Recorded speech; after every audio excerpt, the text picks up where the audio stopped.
Here's how to send multiple emails from an email list with Excel and also Word.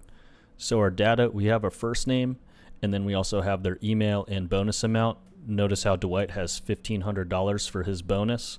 Go ahead and save this file somewhere. You can go ahead and access it, and then close it out and open Word. Within Word, we're going to go to our Mailings tab at the top, and we want to go ahead and select the recipients. We want to use an existing list because we have that Excel email list, and then go ahead and find it. Ours is in the downloads.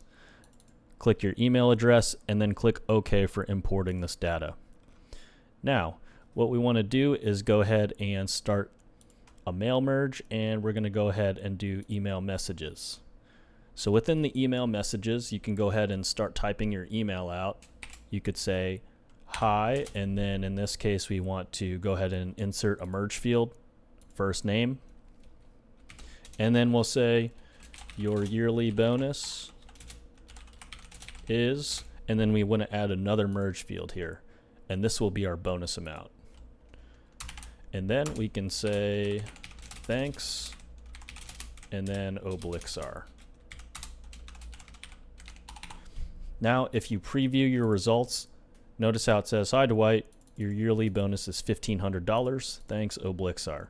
And then what you can go ahead and do is after you finish typing up your email, go to finish and merge, and we're going to go ahead and send our email messages.